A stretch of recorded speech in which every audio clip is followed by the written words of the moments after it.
Liam Novak did all he could on that big stretch to his right. Ball came up on Derek Finley just a bit. But the throw just taking his first baseman off the bag, the desperate stretch, and that's going to prompt a discussion between North's coach and the umpire, but he explains it that first baseman ruling off the bag will stand. So it's 1-0. Merrimack is on top with a 2-out run scored here in the first. Couple of errors helping out the Tomahawk cause. Fortunately for Misig, strike called, a fastball over the inside corner, had a little bit tail back toward the batter. Fortunately for Misig, that pickoff got him an out and reduced the run scores in this inning, no doubt. Fouled off to the left and out of play. Challenging the hitter with fastballs is Alex Misig, number 16 for Merrimack. Elliot Medlock, 5'10", 180 pounds. Class of 2024. Alert to that good pickoff move of Misig's. The batter dives back into the base safely. Ground ball over the mound. It's going to be a tough play at second. Oh, he had the play in front of him if he ran over the bag, but goes to first with a long throw. Makes it for out number 3. As a play as a second baseman, I think you want to just catch it and keep running over the bag. A step ahead of the runner, but makes the play, 3 outs. An eventful inning for the Tomahawks as they do get Ponder around the bases and to score after reaching on the error and scoring on another one.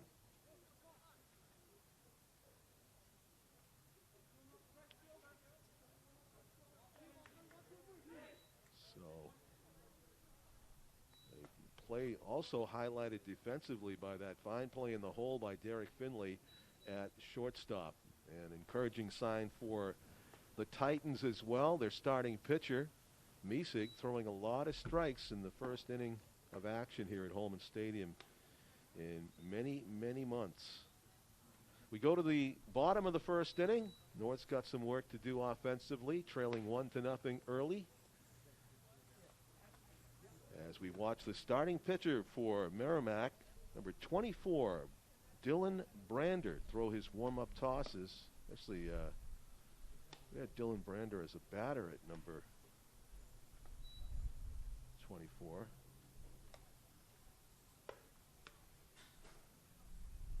Hitting third. Now he's right out in the mound. Hard thrower. Over the top. Going to the bottom of the first inning.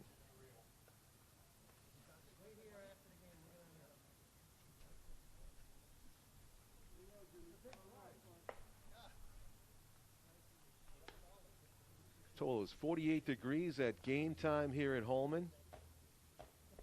Sun fighting to get through the clouds.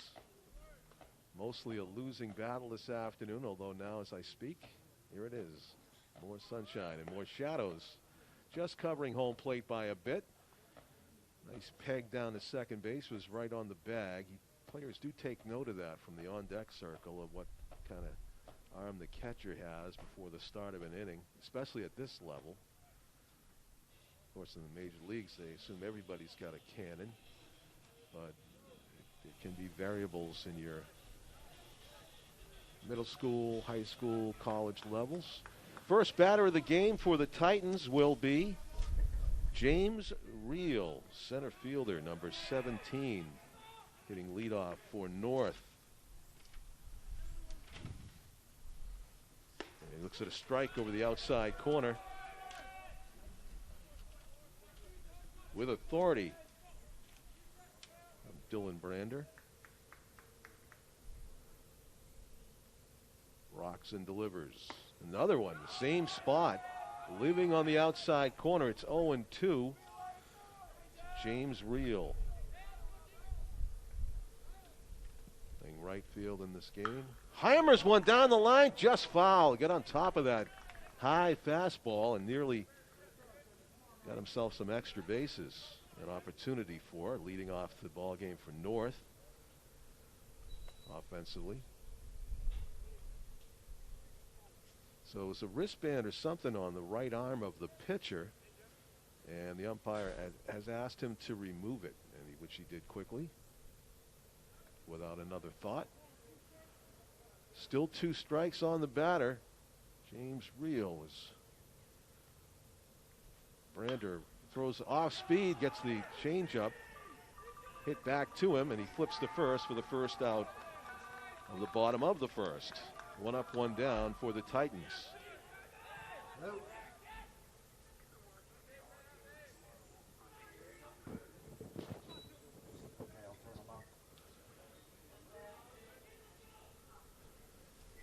Two-hitter for North up there now. Up high, and it's a fastball. It misses the zone. Trying to work that outside corner repeatedly.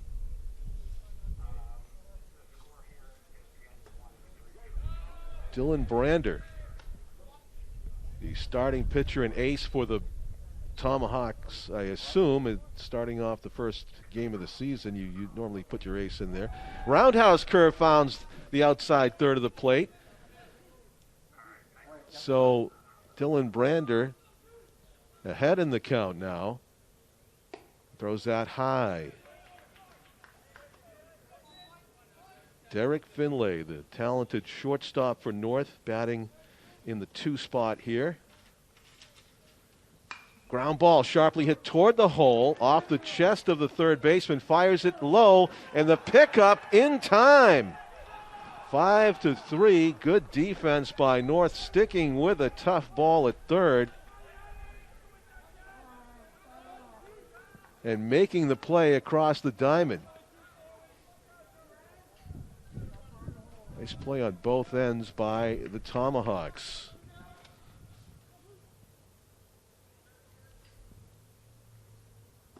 Strike called over the outside corner.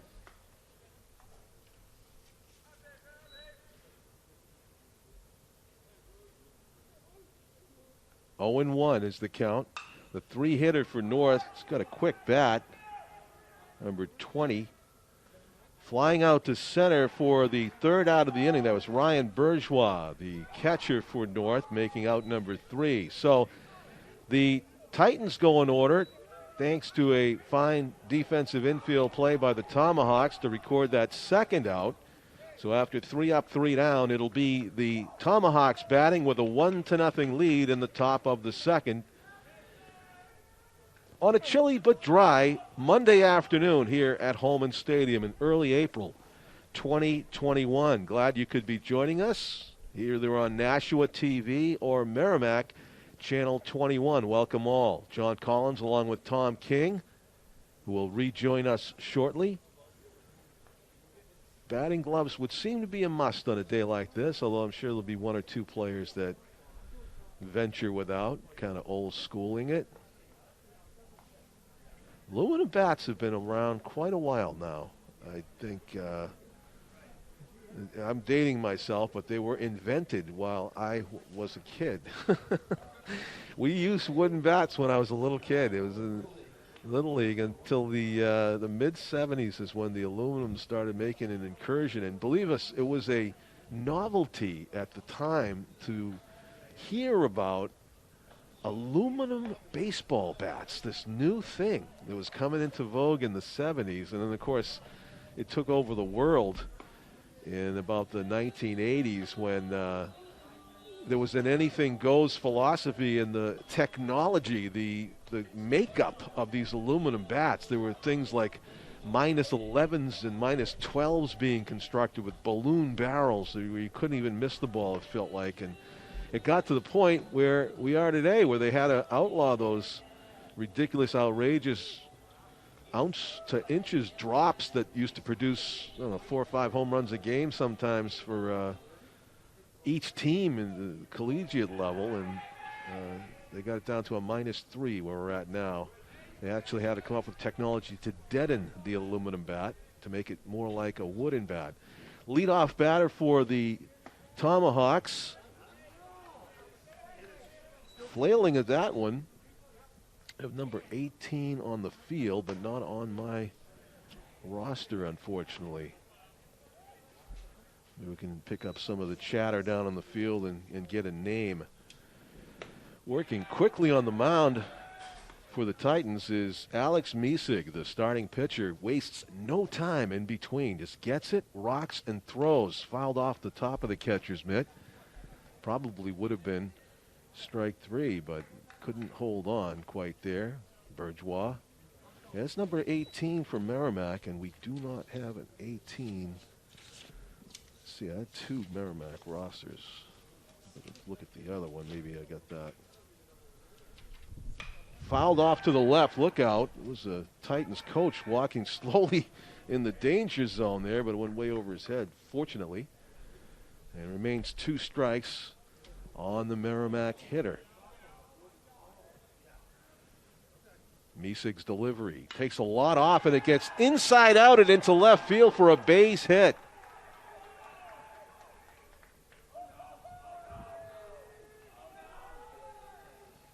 Leadoff batter aboard for the Tomahawks here in the top of the second inning. And to the plate, number 11, Mike Lina. And I'm sure if he hits one straight into the outfield, that will qualify as a Lina drive. But instead, it's a high fly off the bat of Lina. And it's just fair inside the left field line, where it's gloved for the first out of the inning. Runner forced to retreat back to first base as Corey O'Day makes the catch out in left field for the Titans. 1 out, 1 on first. Top of the second inning. Merrimack leads it 1-0. Quick throw to first. Mesig's got 1 pickoff today, but that runner clearly got back in time. And a modest lead being taken at that. Very wary of Mesig's move at this point. Strike called over the outside corner. That's called good mound presence, when you can keep the runner at first base nervously pinned to the bag, and then juggling it is Bourgeois. He's going to fire down at first and scrambling back into the base. The base runner alert to the backdoor play by the Titans catcher. I was going to say mound presence is when you can keep the first baseman pinned, the runner first pinned like that, and still hit your spots when the catcher puts his mitt up without losing focus on the plate. High and foul off to the right. We'll reset for Corey O'Day. Get a new ball out there. A 4:30 start to this game. Should have plenty of daylight left. High fastball taken by O'Day, well above the zone. Not tempting enough. Titans defense play O'Day slightly to pull in the outfield. Not all that deep in center. That one is low.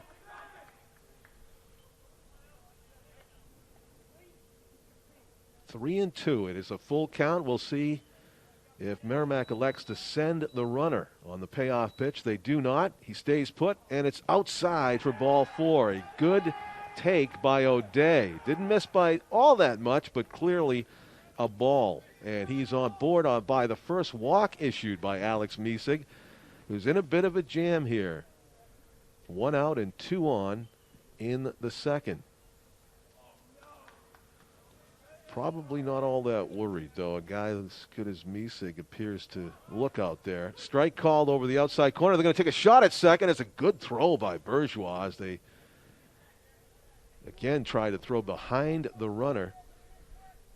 Derek Finley almost slapping down a blind tag as he ran by the bag. The ball was right over the base. Bunted, third base side. They'll have the one play at first. Nicely done. That's going to be a collision at first. Really unintentional by both players. And what do we have? Is he calling the runner safe? Is he calling the runner safe because of the blocking the bag? Wow, that must be like an automatic no argument ruling. Now, I'm here to tell you that that's got to be a high school rule because, oh, he did call him out. I was going to say in the majors, that's clearly an out, even though it was the second baseman that created the collision by catching the ball right on the bag.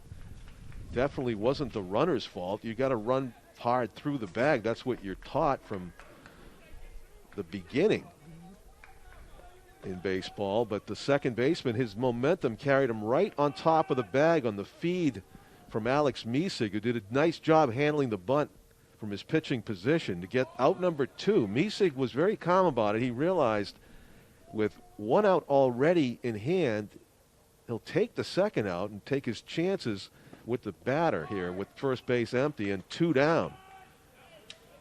So it is a tall task for Owen Medlock, who's up for the second time tonight. Looks like he was faking the bunt with 2 out and 2 runners in scoring position. Medlock fisted one over the mound and got an infield single his first time up. He inside outs that fastball in the inside corner. And even with first base empty, it is clear that Mesig is coming right after the hitter in this situation with a count of 0-2.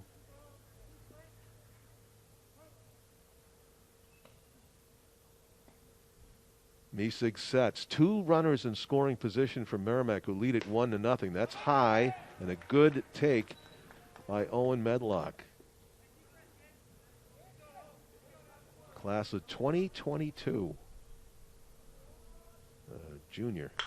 To center, and not quite enough on it, though. Backing up and making the play was Flanders. So that's the third out of the inning. Second time that Owen Medlock tried to go up the middle. That one right off the end of the bat, and not enough juice behind it to plate 2 runs, which would have been big for Merrimack. Huge in that situation to get a 2-run, 2-out single. Fortunately for the Titans, ball stayed in the infield. So 3 out. We go to the bottom of the second as we watch the Titans powwow on the grass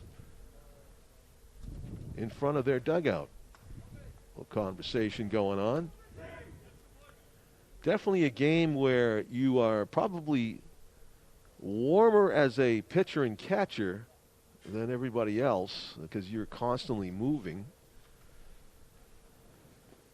But a game where if you're playing other positions, getting ready to hit, you kind of have to create your own warmth. As we were in the upper 40s to start, and I think we're dropping rapidly.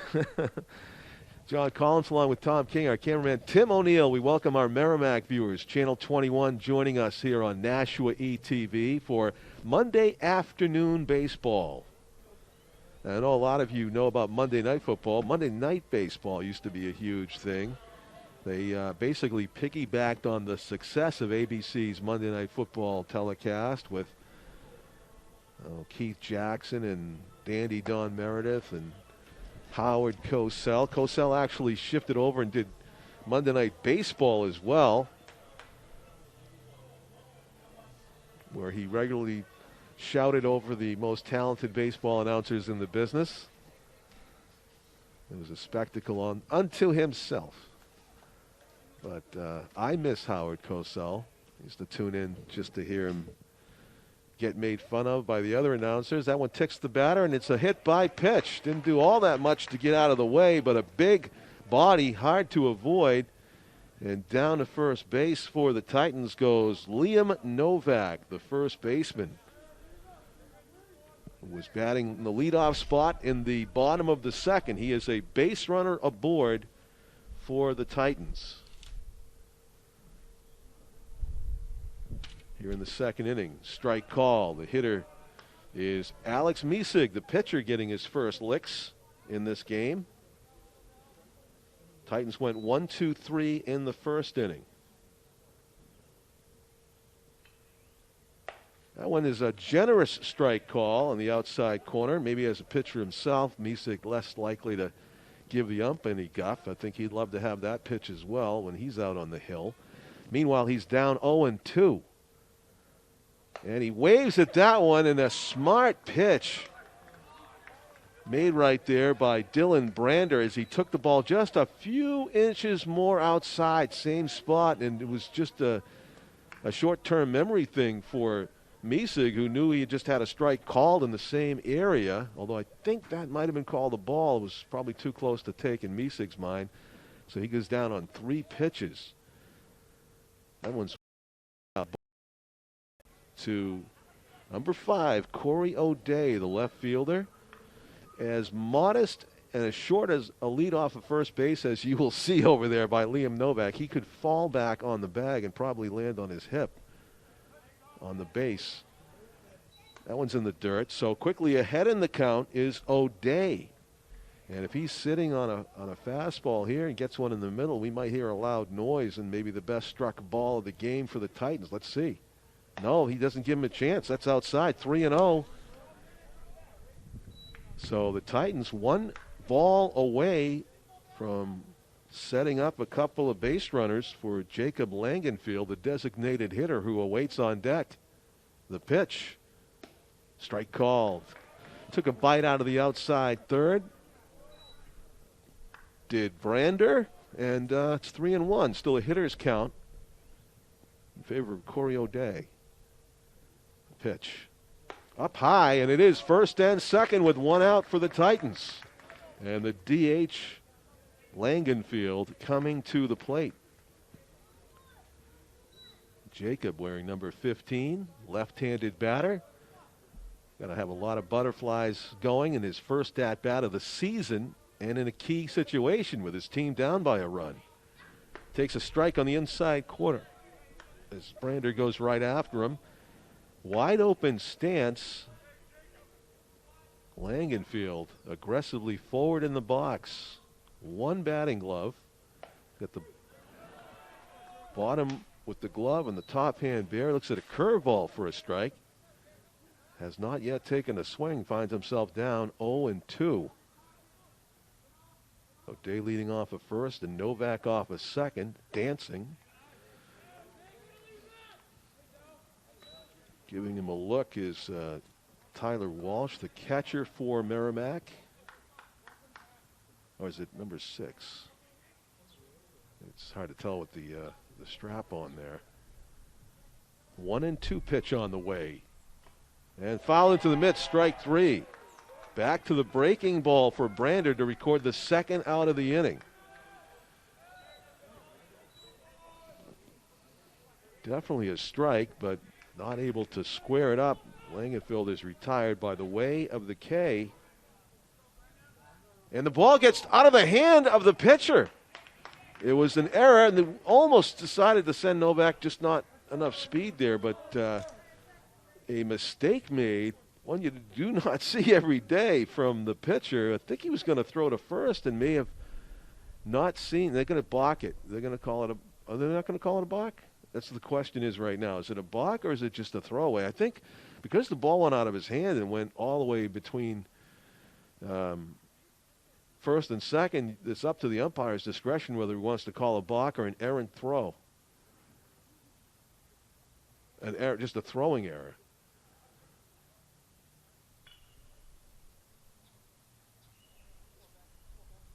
And I think they're going to stick with a throwing error, which means the runner at first does not get balked over to second. That's what the discussion is about right now. Of course, if North had scored the run from second on that play, they wouldn't be arguing about a balk because you'd only get 1 base. The ball would be dead. And I think you don't have a choice on a balk. Advancing 2 bases. I've never seen it. A runner advanced 2 bases on a balk. It's probably happened in 150 years of baseball.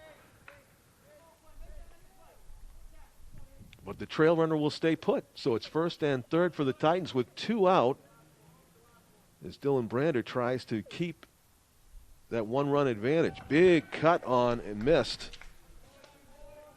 Andrew Barry, right fielder for the Titans, trying to tie things up here. Down in the count now 0-1.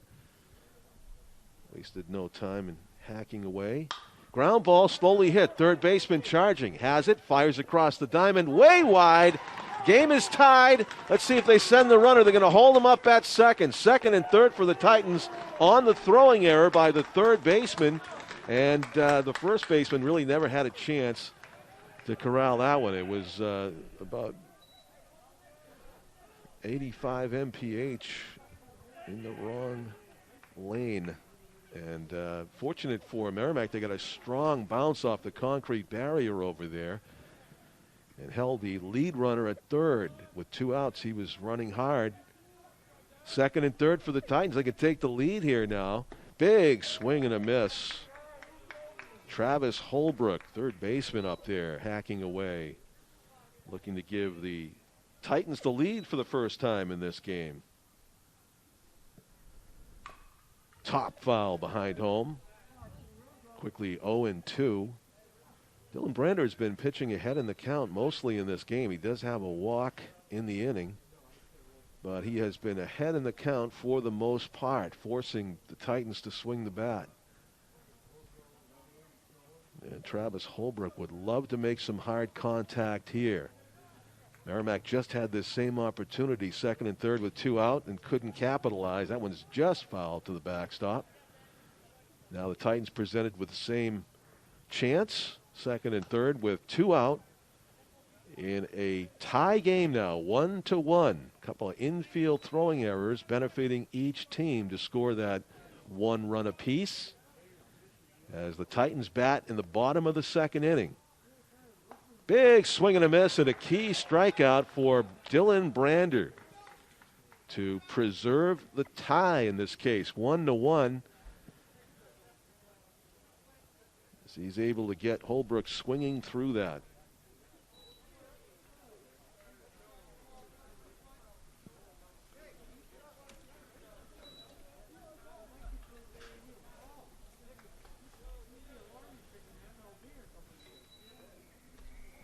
So we go to the top of the third inning.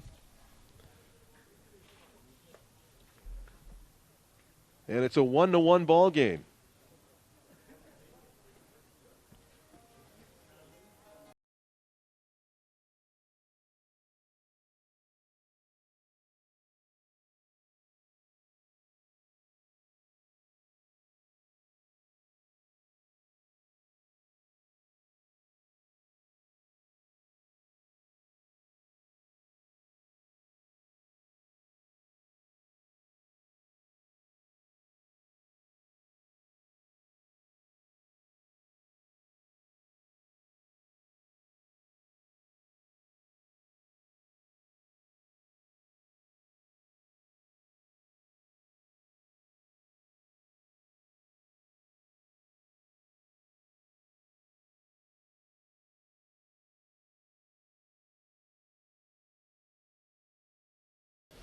And the batter for Merrimack will be number 26, Aiden Ponder. Second batter in the order. He reached on an error and scored Merrimack's only run in the first inning. He takes a heavy hack, but he actually was late with the swing and fouled it down the first base side. Well, as we see, John, the pitchers are ahead of the hitters and the fielders. Yes. Which is expected. I think. You're right. You know, especially in this cold weather. Foibles. Big swing, and it's fouled back. I tell you, not getting cheated on his cuts is Aiden Ponder. And everybody's way ahead of me. Yeah. In terms of shape. Get it up those stairs is with a mask on. Did they add stairs, Tom? You really are out of breath. I am out of breath. I'll tell you, it seemed like that hit him. It had to, right? Yep. Yeah, it did. Yeah. I was waiting a second, but not what Misek wanted to do. He had him 0-2, so Ponder's aboard for the second time in this game. He reached on an error and scored, and now he has reached by a hit-by pitch. So the batter now is your pitcher, Dylan Brander. Brander was the victim of a really nice play in the hole by, well, that's almost another nice play. Foul ball. Derek Finley threw him out from the hole, if you recall, and that was the defensive play of the game so far for the Titans. Avoided what would have been a bigger scoring inning, probably. That play and also the pickoff saved North from being down big in the first. Sure did. It's a 1-1 contest here, top three. Fastball misses outside. Brander, the pitcher and the 3-hitter for Merrimack. On deck for Tomahawk. Getting back to the bag is Ponder. Good move Misek has. Everybody saw it with that pickoff. Yeah, the problem was earlier. I felt like I was at a Silver Knights game. Nobody was trying to steal second. No one was running. It's No interesting. one's running. I'd be running all day on these guys. You know, I mean, it's their first game. Well, after you being so out of breath on the stairs, I don't think you should be. I won't be talking running. about- Yeah, I don't think I should. You're be. talking about it as a Great. manager, though. You're sending guys, right? Yeah. Sorry, I had to. And there he Delayed goes. steal, and it's going to work. Oh, sure will. It was, I believe that was the classic delayed steal, and it looked like Ponder had second thoughts because he had such a huge jump. He thought maybe. Well, I think the delay. I think the delay was Ponder. What's that? You know. He called time? Evidently. Oh, that's going to negate the stolen steal base. of second. I thought there was a pitch thrown, though, wasn't there? It was because That's bizarre. the catcher had the ball. Wow. Everybody's confused now, Well, including our pitcher, Alex Misek, doesn't know. right, what just he doesn't happened. know, So and- that didn't count, he's saying? and of course there was the conference with Zach Harrison, the umpire last inning, Yep. over. I don't know if he was arguing for a balk. He was There arguing, goes the runner. The 2-1 pitch is sky to center. Runner's got to get back, and he will. That was up there a ways. Boy, was that ever! And you know what, What a John? call. If this had been a bright sunny day, that ball's dropping in. You know, that's going to be the tough ball to catch. But You're right. We've I seen think it Harris this was time of day. arguing for some kind of a balk or something to get his runner over to second last inning, and didn't. Yeah. Yeah. He was looking for a It clarification. was they just called it a throwing error. That was a bizarre play, too. Yeah, it was. There's a lot of bizarre plays here on. Early in the season, you're Yeah, likely to see more. I think so. But I think, John, with high school baseball, you can see him all season. You know, it's Yeah. Yeah, sure. it's the toughest of games for high school kids to really focus and concentrate on. So I don't have a number 9 in my roster, Tom, as the batter. For Merrimack, Hamers it'd be wins. Flanders right now. All right. Ben Flanders. Good. I have number 9 on my roster.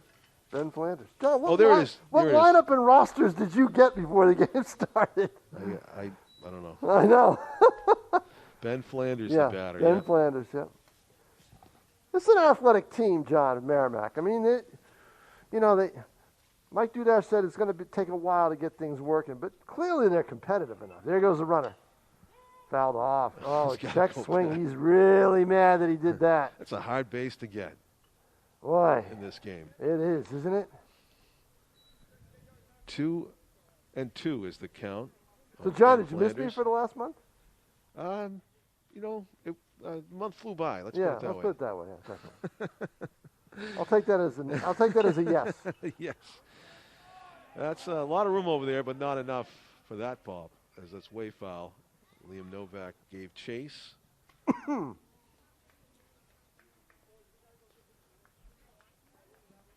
So Flanders trying to make something happen here with 2-2 count still and 1 out. There goes the runner again. Ground ball left side. Finley will have 1 play. And dug out by Nice Novak. scoop at first base. That's the play, because the throws are all over the place. The toughest position today to play is at first base. Yep. So a hit by pitch, a fly to center, and a ground out to short. We've got 2 out and a man at second. It should be Elliott Medlock. Should be. And it is number 16, Elliott Medlock. Who I thought this winter was perhaps the most talented hockey scorer on the high school level in the area. Wow. Elliott Medlock was able to produce goals as a freshman that I didn't see consistently, that I didn't see. Batting with 2 outs here, chance to give his team the lead. Misig's offering fastball up and away. Again, Misek, one of the more experienced Titans. He was a sophomore 2 years ago, but he did play summer ball. So, ooh, inside, high and tight. Some chin music there as No the fastball kind of got away from Mesig a little bit. Well, you know, it's not a bad idea with a freshman up there. Well, he probably doesn't know he's a freshman, so let's see.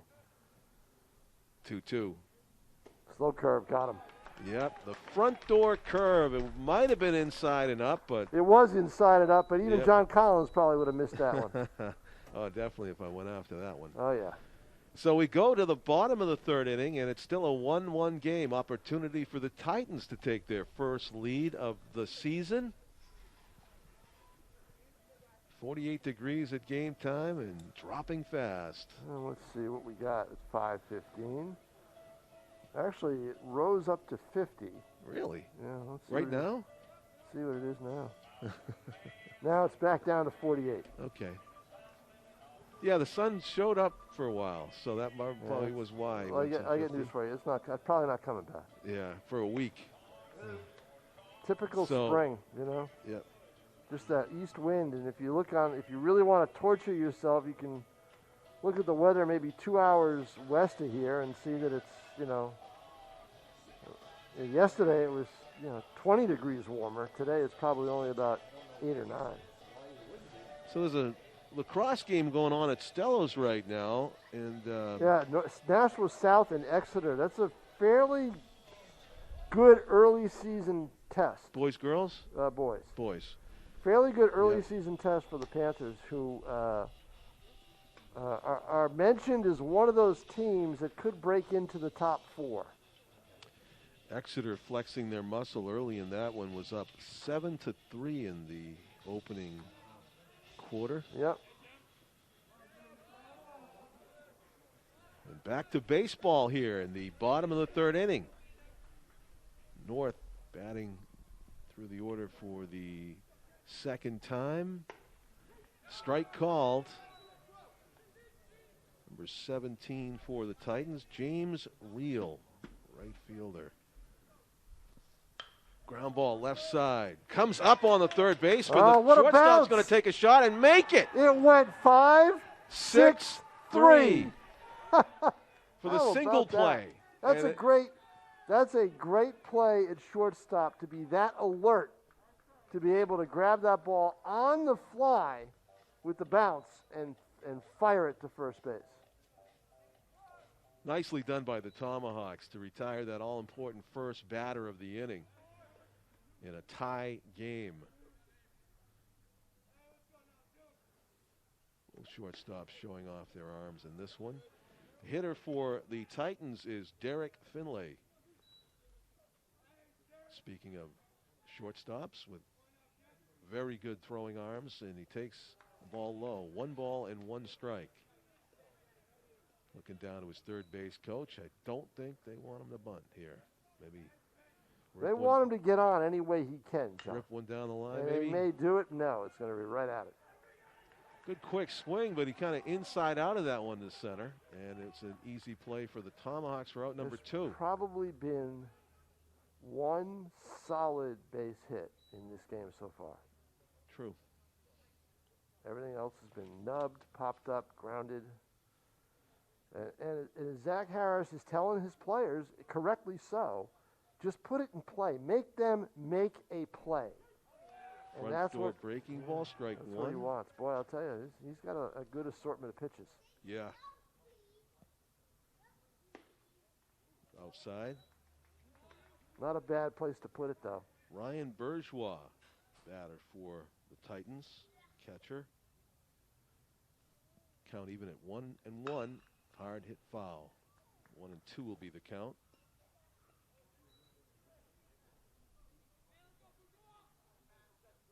Bourgeois flied out to center his first time up. Yep.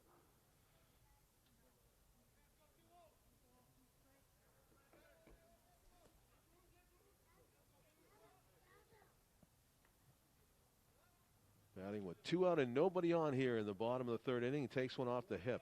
A slow breaking ball. Didn't appear to hurt at all. No, but that's the second pitcher hit, or second hitter hit by the starter. And, the breaking stuff that doesn't break. The other one just barely got right here, Novak. Right. Yeah. Yep. Big swing and a miss. And he stays away from him. This time a steady diet of fastballs. Clean-up hitter. Still try to throw the curve, but make sure you put it outside so you don't plunk another hitter. And very close there at first base. Yeah. That has been a go-to spot on the plate for Dylan Brander. Yeah, that outside part. That outside corner. He's been able to hit it repeatedly. Yeah, and I would do it. Set it up there again. Yep. Gets it. It's just nicely done. That's just great pitcher-catcher coordination, you know? That's the game. They obviously had a game plan coming in, and they're following it. I don't know if they can go the other way. He's got all kinds of room down the right field line, but he tops one. Foul. Number foul. The outfield looks pristine right now at Holman. The infield a little choppy around the plate, which is expected this early in the season. But they did get this place open early because the weather in March was basically, it was a lamb the whole month. Yeah. You know, did we have any plowable snow in March? I think maybe the first week, maybe, if that. I don't even remember it. No. I don't think we did. No. The worst snowstorm of the season for me was in December, that big heavy wet Right, stuff. there goes the runner, and again, trying to hit and run. That's what North's trying to do. They're trying to hit and run, and, you know, with 2 strikes, you got to protect. So let's see what they try here. An 0-2, not a good pitch to go on. Yeah, kind of bold move there. Yeah. Maybe looking for a waste pitch in the dirt. Instead, Brander making competitive pitches on 0-2. Not wasting any. And he fists one to right. That's a tough play. It's going to drop. It hit the ground, did it not? It hit the ground. It comes out again, I think. Yep. They're going to try it. Nash was convinced that it was a... there's a lot of confusion here. Are they calling that an out? What did you see, Tim, in the camera lens? I saw white and green. I thought I saw a short hop. So did I. And they're talking about it right now, but when they do that, they're going to have the runners move back if they change the call. And I thought it might have come out afterwards. It did come out afterwards, but I thought that he trapped it. Wow. The umpires are going to go with the out, it appears. It sure looks that way. And I think he's telling them what Tim just said, that when it did come out, he juggled it and never hit the turf from the umpire's perspective. As you said, Tom, very difficult play. No, I knew it would be. You know, I was surprised he got as close as he did to it. Yeah, but I thought forget the juggle later. I thought originally the ball hit the ground. So did I. It looked like there was just that little bit of room between the glove and the ball. Yes. You know, I guess my eyes deceived us. And Tim may take a look at it to see. Wow. We'll have to zoom in with our forensic video technology later. Let's go to the videotape. Let's go. Very dubitable, I would say. So the Titans, who looked like they were about ready to take the lead, end up back on the field in a 1-1 game after 3 innings.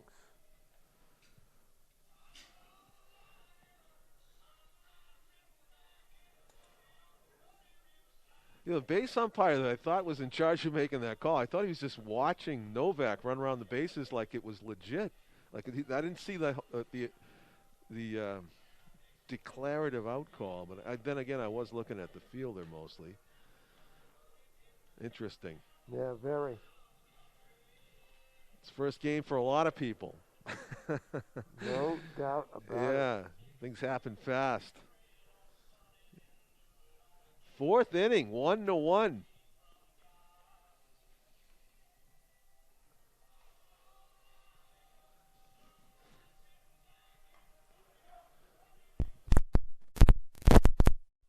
Those big outfield gloves, they got a lot of room to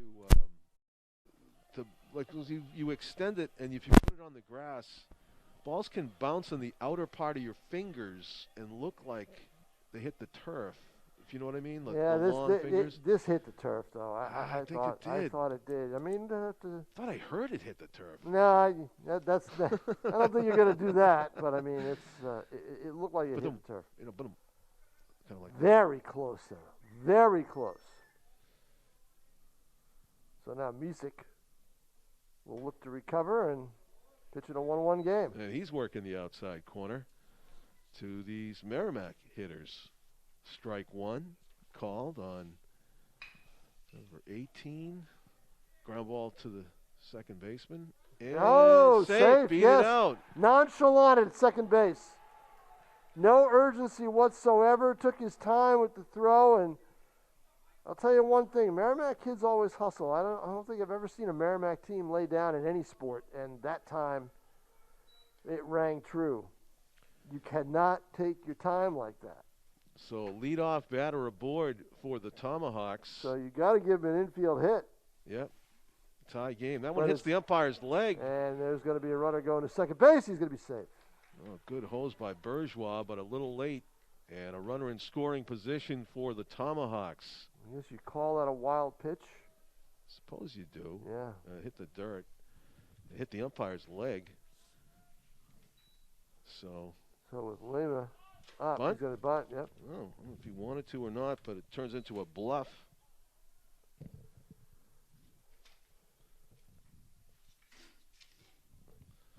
As the wind works its way into the booth.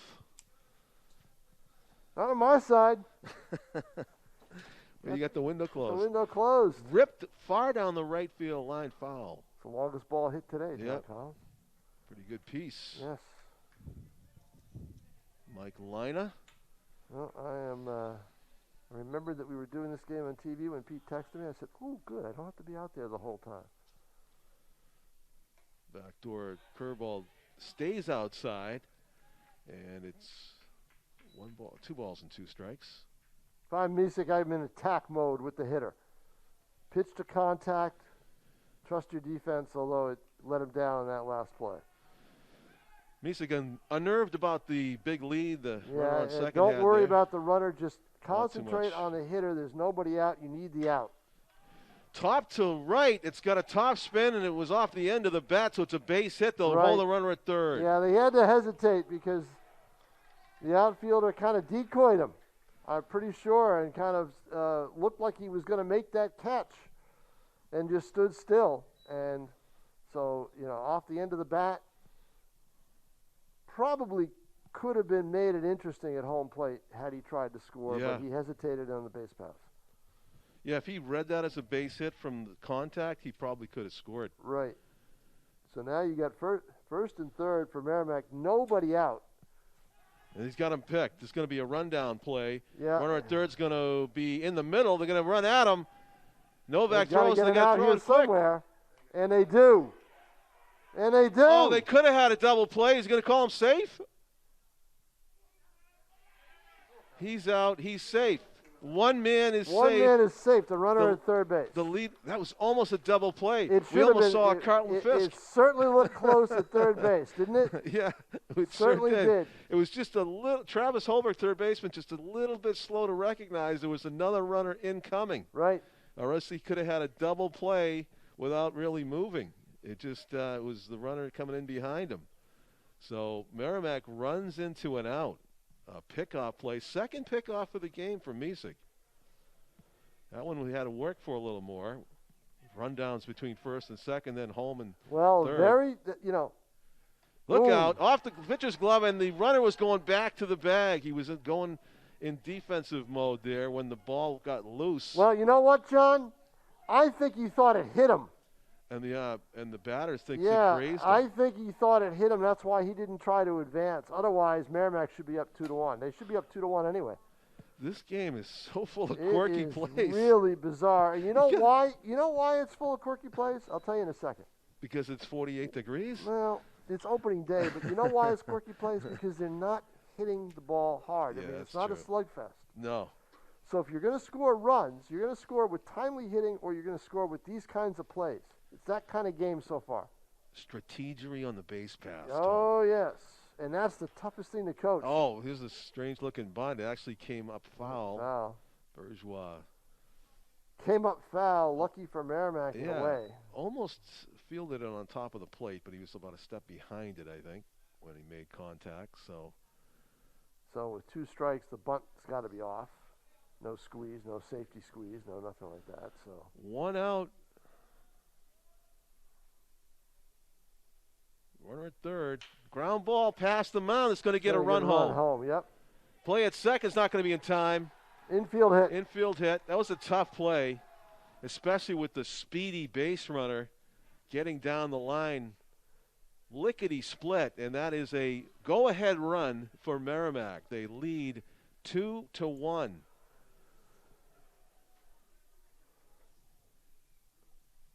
the infield single. That was a long at bat. A lot happened. Another pickoff, his third of the game. If Novak can get it down to second, and he does. Nicely done by the Titans' first baseman. The Titans are doing a great job of cutting down base runners. They just aren't able to make the defensive plays needed sometimes to get this going. Although I think that's a given with that ball hit up the middle that was going to be a run no matter what. So now the bases are clear. Misa can focus solely on the hitter, and he's ahead 1-2 in the count with 2 outs and a 2-1 game. We're here in the 4th. Misig is averaging about .67 pickoffs per inning here in the early season. I know, really, huh? 3 out of 4 innings. Exactly. 2 in this inning. He's working so quickly, but he's down in the scoreboard 2-1 at the moment. Check swing is a strike called. Kyle Slate. No, that wasn't called. Okay, maybe called it on the swing. No, he didn't. No? Now he does. There we go. Yep. He appealed down to first, I believe. Oh, okay. Yep, because he checked it. That's what it was. So, but a run for the Tomahawks. Yep. On 2 hits. And with all that going on, there still were no errors in the game. I mean, in the inning, with everything going on defensively. So, Titans would love to come up with some solidly hit balls, but it's been a tough task against this Dylan Brander, the starting pitcher for Merrimack, throwing with a lot of confidence. As Tom said minutes ago, it appears that the pitchers are ahead of the hitters and the fielders, and that was true again in that last half inning. Scratching out a couple of infield hits and relying on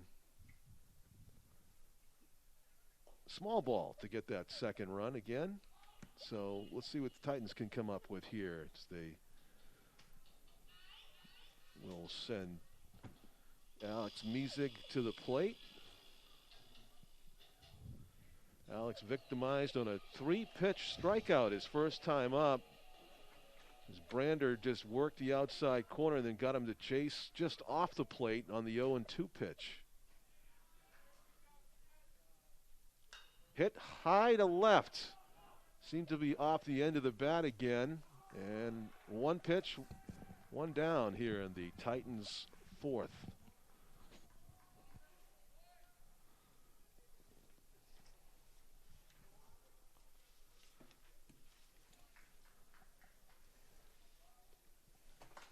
Again, pitchers ahead of the hitters. Jacob Langenfield, the DH for the Titans. Roundhouse curve in the middle of the plate for a strike. Brander seems to have pretty good control over his variety of pitches. That missed high. 1-1. The sun reappears for the moment here at Holman. We see the shadows have made it their way out to the mound. 2 curves, 2 strikes in this at-bat. Kind of catching Langenfield by surprise. This is not Langenfield, John. This is Corey O'Day. Number 5. Not 15. Yeah, right, exactly. 5. And he takes a 3rd strike. day is gone. It's kind of a switch up in tactics there by Brander as he went to a lot of curves in that at bat.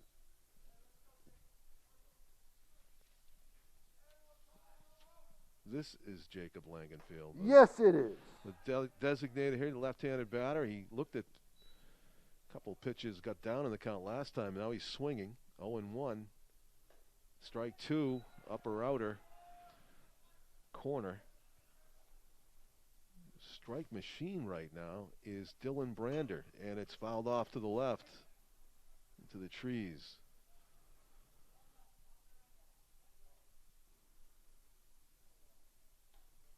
But 2 outs, nobody on.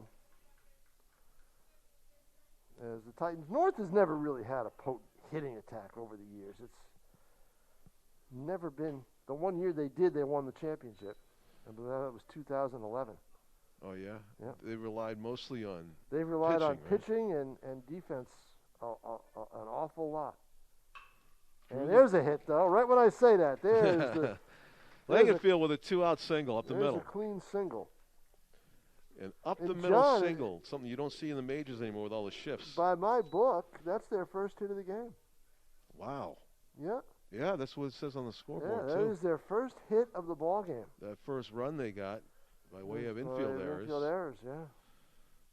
So with 2 outs, let's see if Langenfield wants to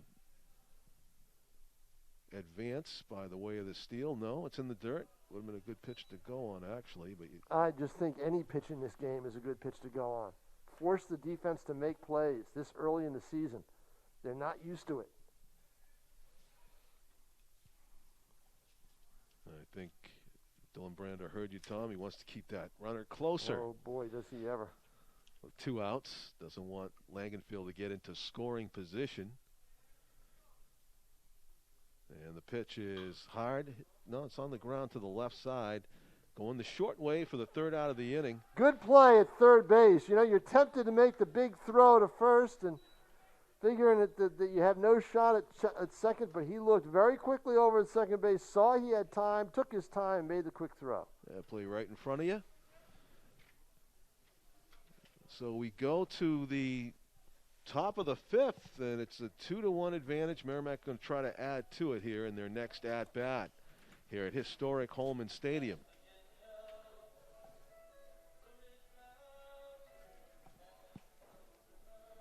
First game of the season. End of the first half over at Mata Field at Stello Stadium. And Exeter leading North in boys lacrosse. South. South. Although Pete did text. No, it's south. It is south. Yep. 9-4. Okay.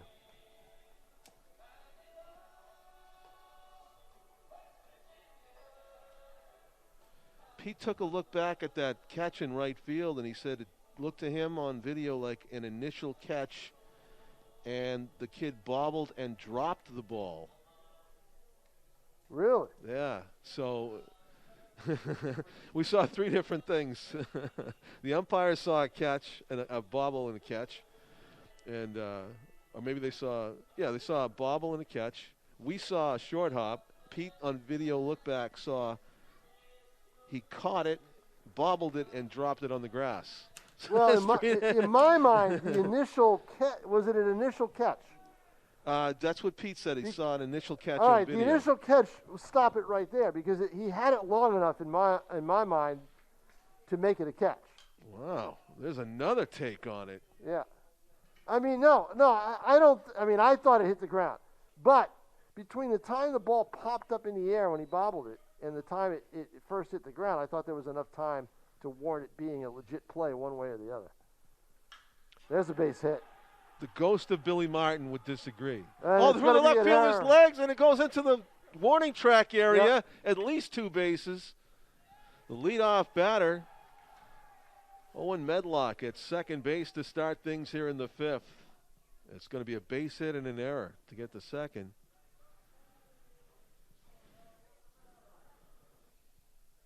So Merrimack with a promising start here in inning number 5. As Misa continues to pitch well. Strike called in the upper outer corner. 26 for the Tomahawks is Aiden Ponder.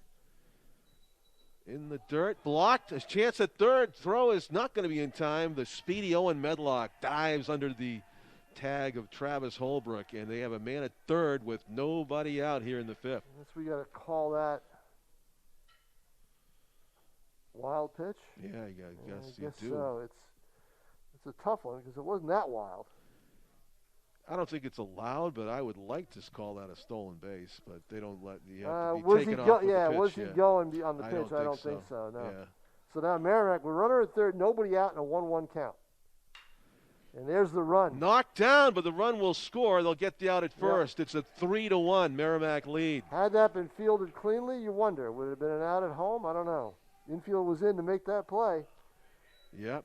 He would have had him fielded cleanly, pop back to his feet, and make a dart of a throw. Not an easy play. No, so it's an RBI and one out, yep. And a 3-1 game. Ponder gets the run home. Yep. Every run seems to be extra big in this game, with hard hits tough to come by as that ball rebounds off the backstop. 1 ball and no strikes to Dylan Brander, the opposing pitcher. Misig facing here, and a generous strike call again with Brander up there. That happened to him before, I think. Or flip it, actually. It happened to Misig when Brander was pitching to him with the outside part of the plate. And I said, I bet Misig's not arguing because he wants to get that call too, and he just did. The 1-2 pitch. Foul back. Good spoil that time by Brander. That might have been called strike 3. So 2 outs, nobody on here in the nobody out, nobody on in the fifth. They have 1 out. Forgot on the scoreboards. 1 out, nobody on. Misig can focus on the hitters. He's at a 2-2 count right now. And did he go? No. I agree with the call. Same. 3-2. Doesn't want to walk him, I'm sure. Misig's pitch right down the middle, skied, shallow left center, long run. Outfield play is too tough, too far to go. And John, you know what? Shortstop's ball. It was, Tom. Should have had it. Should have gone back on it and made that play. Yeah, I mean, the flag doesn't show it, but if there's any breeze at all, it's coming in toward us. And shortstop has to backpedal. Probably thought it was going to be hit deeper than it was. And you just have to call that a base hit. You have to. Yeah. Yep. Derek Finley probably would like to have that chance back. He could have gotten there. It was very high in the air to shallow left center. In fact, it was just behind the infield dirt in the end. And they're going to get a pinch runner, I think, out of the Merrimack dugout. I think Coach Dudash wants somebody. The speed demon. And that's the thing. Does Mike have he doesn't. No, he does get the speed demon out there. He's somebody who looks small, looks like he can fly. All right. Did not bring the binoculars. A little faux pas on my part. Otherwise, I'd be able to see the number. I think he shouted a nickname because I don't see anything. Oh, was it Jake Bunis? I think it might be Jake Bunis is what he shouted across the field. Bunis. Number 14, that would be. So he's at first base. And he's asking for a redo of the coach. I can see Bunis is asking for a redo of the coaches. Now he's going to give him the signs again. Tim O'Neill, I'm going to go out on a limb and say you could post the runner at first base up in a basketball game.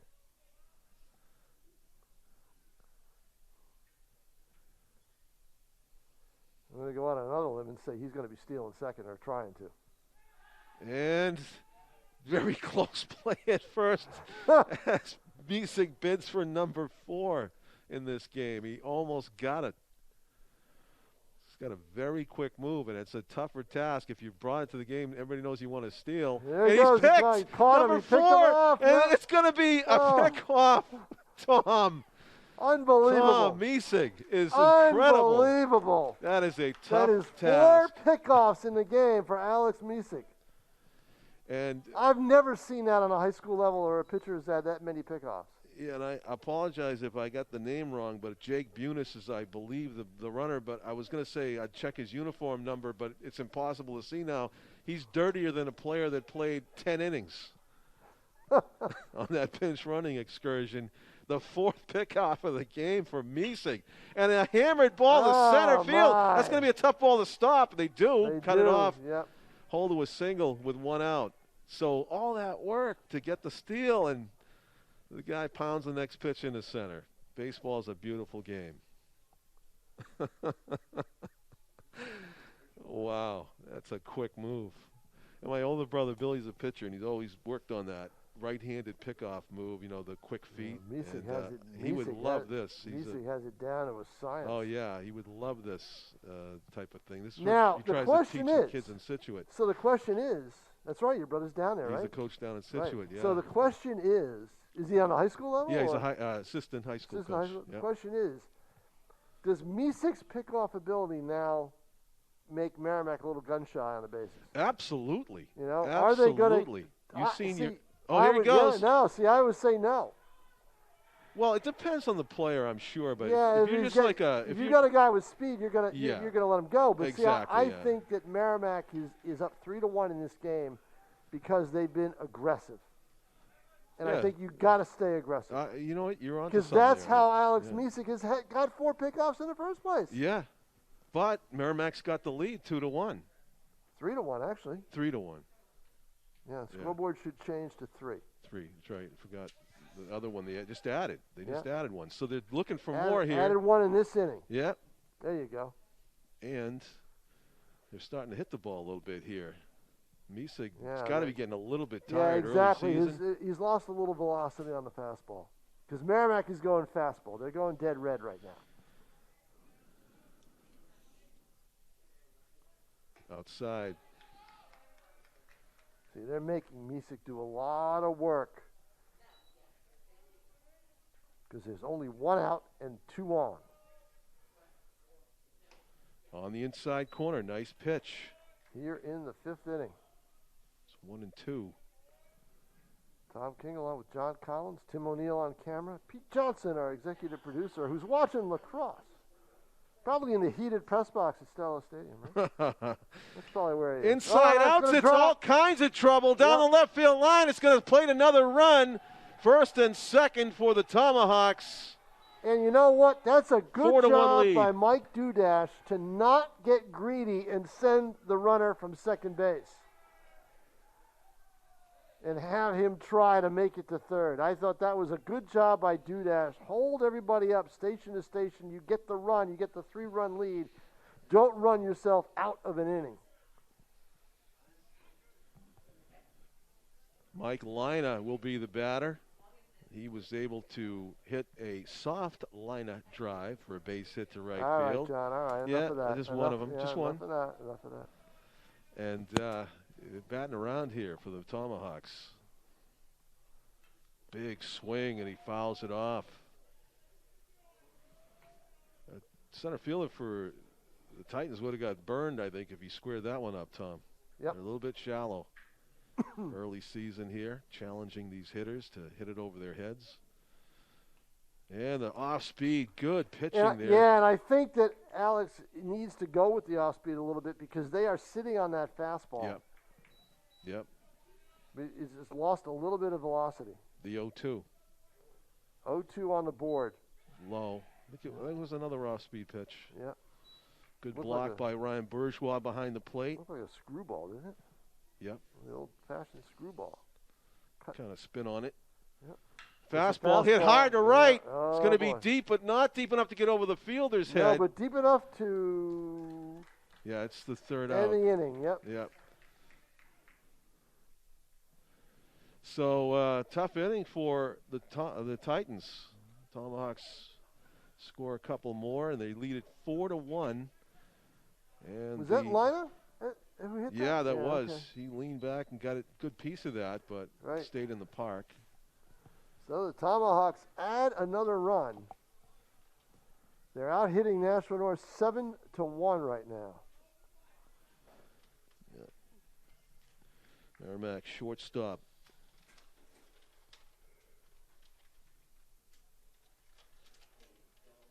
Nick Deeney is number 15.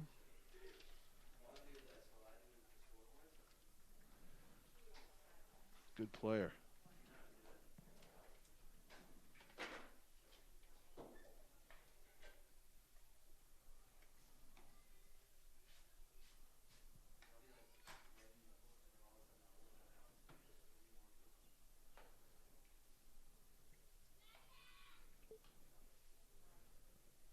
So Brander back out there to continue his dominance. Has allowed just the one hit in this game so far. Got to be pretty pleased as it's only one run. Could have been a shutout, except for the infield errors they made to allow the Titans to score that one run.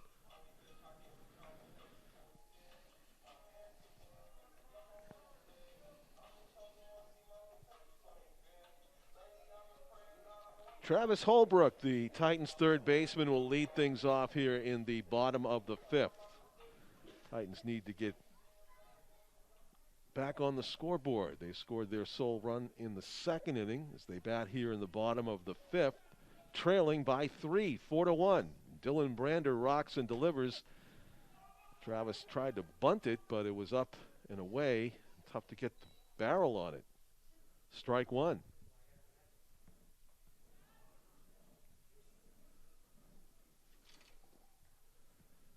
Roundhouse curve finds the outside corner. 2 strikes now as they seem to be going swimmingly for Dylan Brander. Everything he throws turning into strikes as ball's topped foul to the Merrimack side. Interesting that the home team took the third base dugout today, I think. North usually takes that third base. They do, huh? Yeah.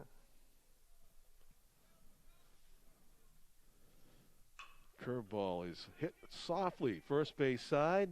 Pitcher covering. Brander doing his job and getting over there to take the flip from Mike Lina. And that's the first out of the inning. Well, John, last week, late in the week, I wrote a column that urged Julian Edelman to retire. And evidently, I don't know if you saw the column or not, but he took that advice. He has announced his retirement from the Patriots today. It's a sad day. Yeah, but it's the right decision for him. Wow. The knee was not going to allow him to be a competitive football player again. Wow.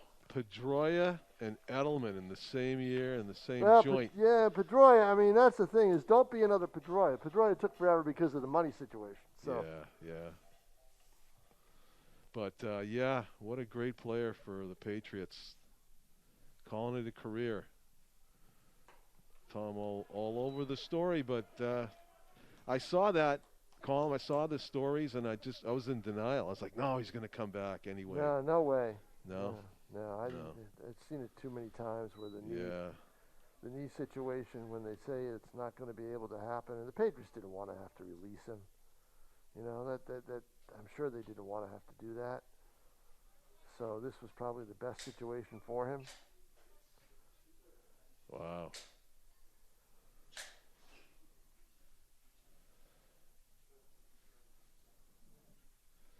That was quite a catch in the Super Bowl. Yeah, it was. That's what I said. He said he had the first thing I think of. He had 3 Super Bowls and 1 signature Super Bowl catch. You know, what more do you want? You know. Yeah, exactly. There's nothing left to accomplish. Right. Brandon fisted left center. 2 players have a chance. Center field calls him off. Yeah, right play. I think the good center talk. fielder. Yep. Center fielder could control that. The center fielder is your traffic cop out there. Well, Dylan Brander is your game's MVP. There's been a lot of quirky plays in this one, but not to take the attention away from the pitching dominance of the Merrimack starter. Dylan Brander has been dominant. It's been a one-hit performance. His team does have a 4-1 lead, but it feels more like 10-1 at this point as the Titans go down 1-2-3 in the fifth. A couple of Merrimack players warming up down on the right. I don't know if this Brander's not going to finish this thing. I think he might, but we'll find out. He comes back out here in the sixth. Meanwhile, the other starter, Alex Misig, yields, I think, to Liam Novak on in relief for the Titans. Yeah, I think it showed that Misig was tired. Yeah. So I don't think there's any question of that. Novak now taking the mound, and it's going to make some defensive changes. Yeah, he was at first. Yeah, so they'll have to change a couple things around. Jacob Langenfield and into the game. Misig probably can go out and play the field. I'm not sure, but he can play the field. Yeah, I think he's at third, Tom. No, that's Travis Holbrook still. Yeah, that's Holbrook still, yeah. Yeah.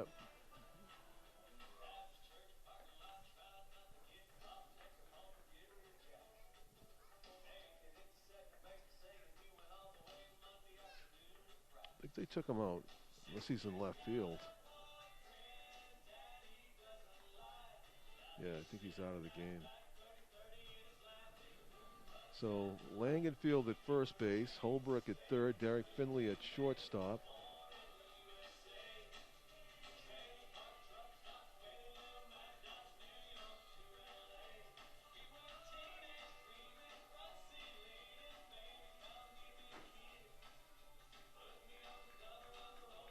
And Langenfield might be at second base, taking this throw. Yeah, there he is. They put him at second base, so yep. Still in the game as Merrimack bats in the top of the sixth inning of a 7-inning contest, trying to add to their 4-1 lead here on a Monday, April 12 of 2021, the opening game of the 2021 season after no season last year. This one taking on added significance. Welcomed our Merrimack Channel 21 viewers earlier as foul straight back to the screen. So yesterday they played baseball here, Riviera University did. No fans allowed. But they did have the window open in the press box. And they had the laptop out to keep score and the automatic scorebook and everything else. No. Are you going to tell us? Bye-bye laptop. Really? Yep. Foul right ball, here in this level? Foul ball knocked off the top of the screen, the top half that was up. Yep, knocked it right off from what I was told. Wow. Wasn't here, but that's what I was told. Because I didn't have a box score. That's bad luck. Yeah. I've done a lot of games Louis, here. Louis Bernardini called me and said, this is what happened. He said, I'll send you a little bit of game changer, what you can look at. Checked his swing, strike three. Yep. Yeah, he went. No doubt about it. So a strikeout for Liam Novak on in relief.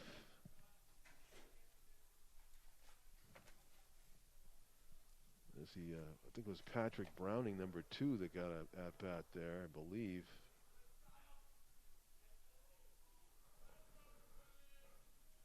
Number 8, is this? Kyle Slate. Kyle Slate for the Tomahawks. Looking at a fastball away from Novak, who features the hard stuff, it appears. He's another guy that takes little time in between pitches. 1-1. We like that. Yes, we do. And the fielders must like it, too. Yeah.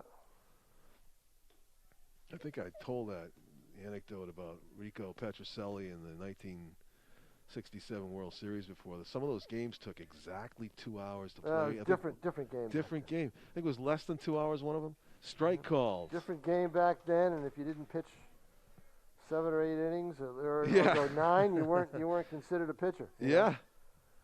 Now you get a medal if you go 5 innings, which is just ridiculous. Right. It's absolutely ridiculous. It is. It's extreme. You know, but the number of Tommy John surgeries, the whole bit, I mean, it's just The science is, the more the science has increased, the more the caution increases. That's true off the field, too, isn't it, in the pandemic? Yeah, basically, yeah, no doubt about it. Yeah. 3-2 is the count. And with one out, nobody on, Novak wants to throw a strike here, and he does. Strike three. Boy, Novak looks really sharp. And you know what, John? He doesn't have. He has a first baseman's body, not a pitcher's body in terms of build. You know what I mean? I agree. You know, Yeah. and you look at him and you say, okay, first baseman. You know, and he's tall. He's got some bulk to him.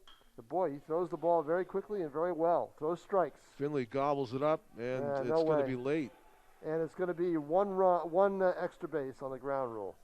Oh, and Medlock, nobody told him the ball was out of play. Dives into second base. Exactly.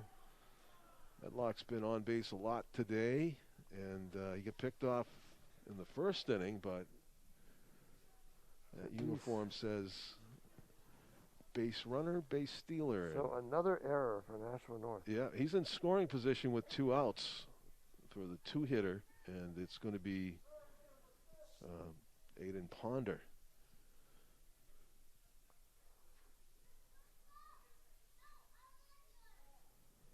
As the hard-throwing Novak facing the top of the order guys now for Merrimack. And looking fastball and not able to catch up. Ponder fouls it off to the right. Took a big swing there.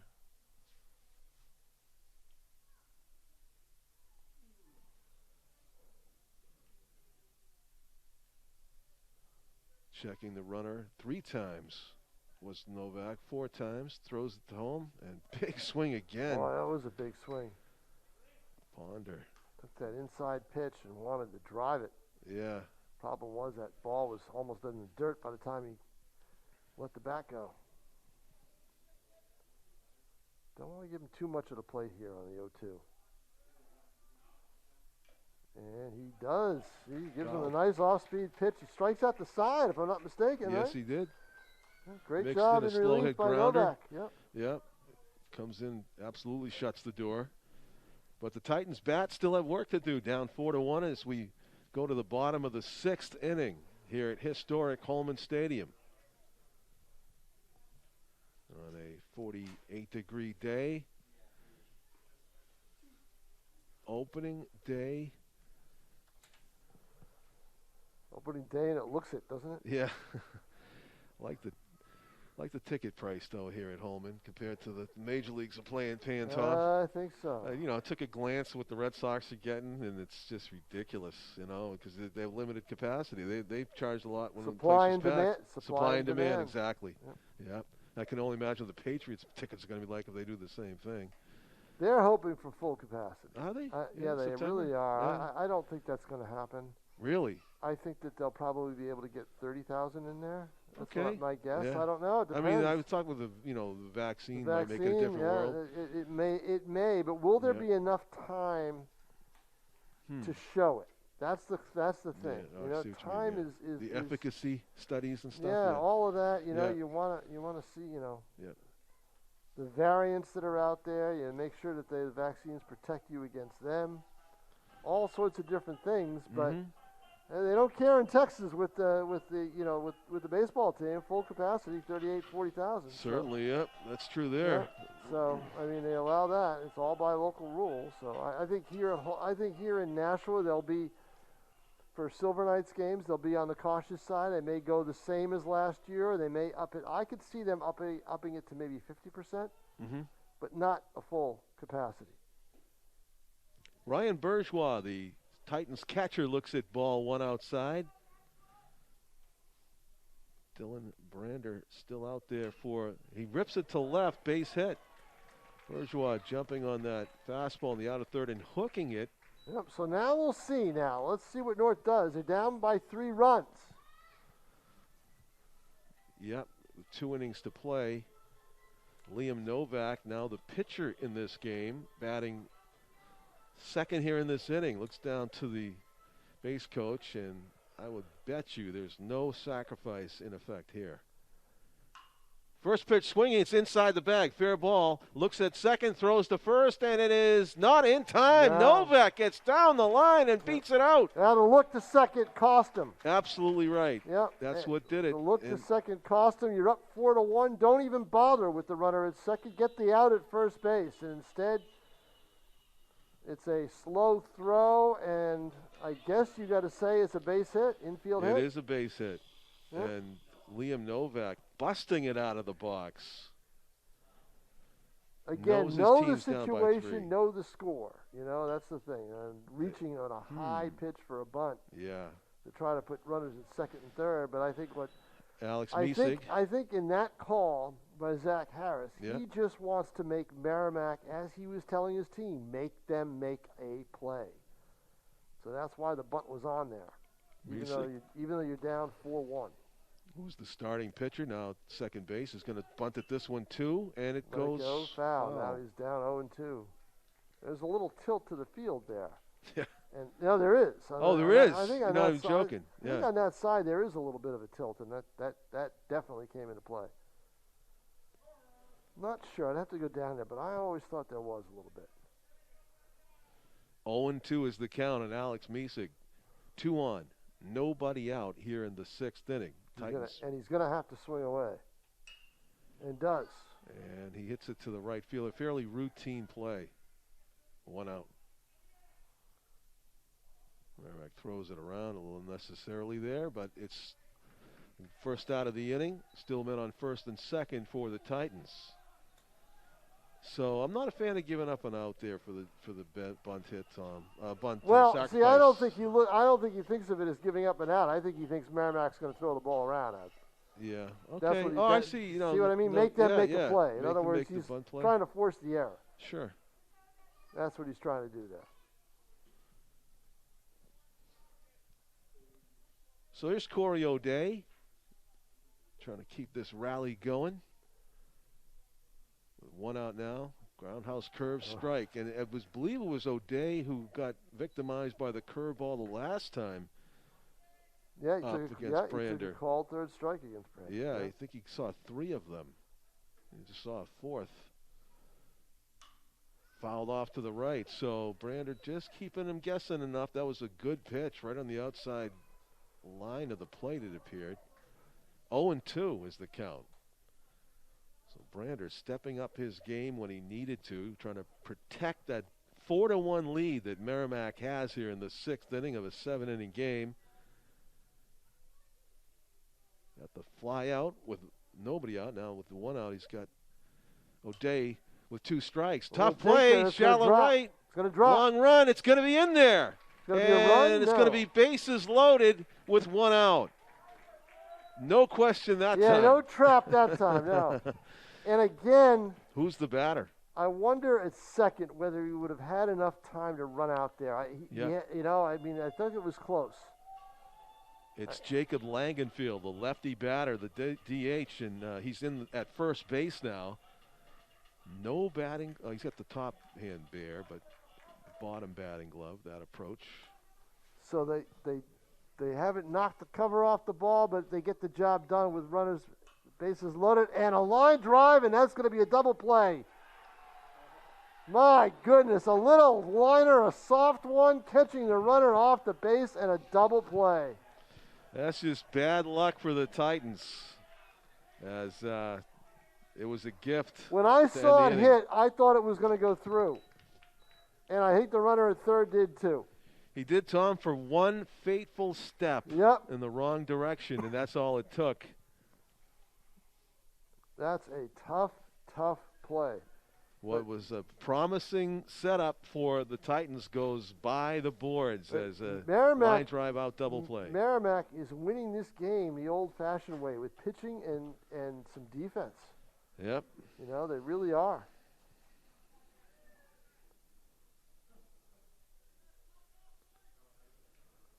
So we go to the top of the 7th. Liam Novak back to the hill for the Titans. Had an impressive first inning in this outing, striking out the side, surrounded by a slow, weak ground ball to the shortstop. And now he's coming off the field for a second. I don't know if it's got a different glove or what's going on. The catcher's not ready. Not quite sure what's going on. Something to do with the catcher, I think, Tom. Let's see. Equipment issue?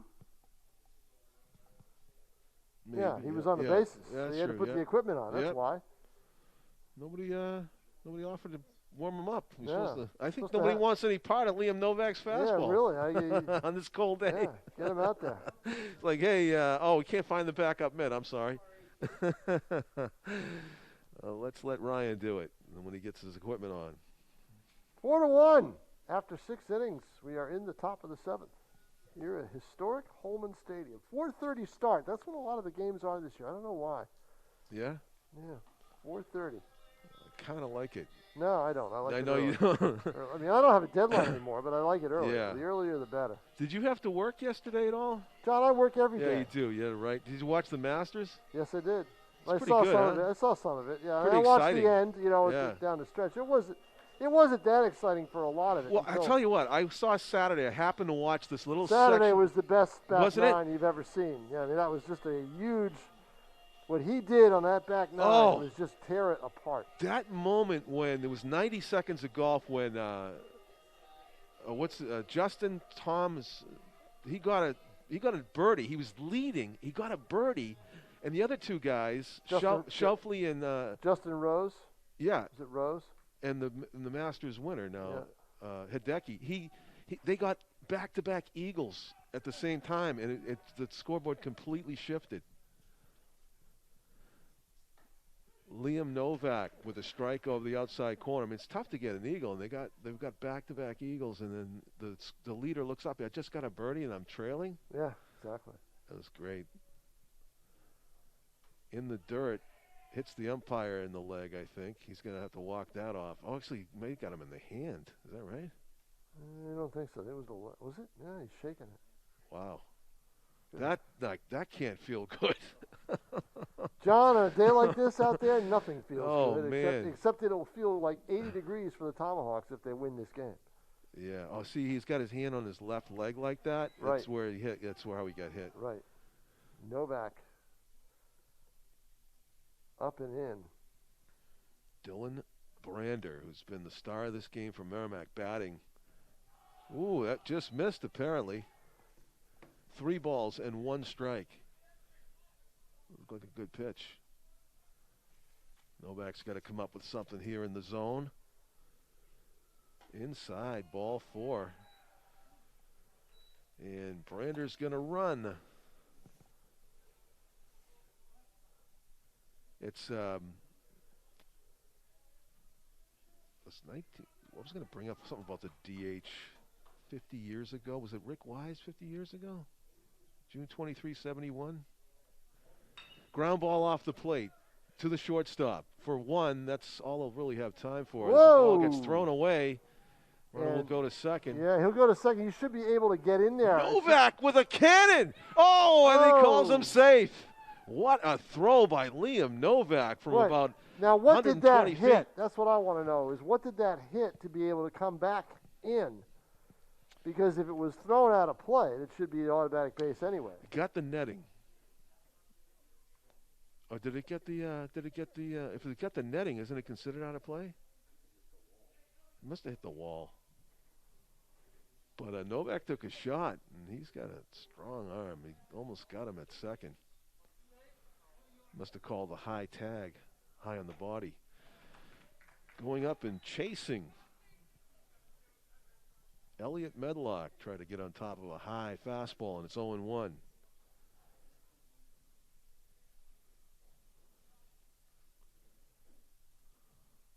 Merrimack leading 4-1 here in the 7th. Top of. Ball fouled back to the screen. I was reading, I think, a Sports Illustrated article about the DH and how the National League's about to go to a universal DH too next season. So this is the last season the pitchers bat in the majors. And they brought Well, that'll be a matter of collective bargaining. John. Oh, will it? It's not determined yet? No. That is a matter of collective bargaining, I'm sure. Wow, the article talked about it like it was a done deal. Well, I think it's swung on a miss strike. If MLB is willing to do it, then yeah, it is basically a done deal. Why would you say no? Because the players want those jobs. Yeah. You know. Yeah, and a lot of the pitchers don't want to hit. Right. They don't get paid so anymore. So that may be the case where MLB is saying, we'll probably do it. But if I'm MLB, I keep that in my back pocket for collective bargaining purposes. Okay.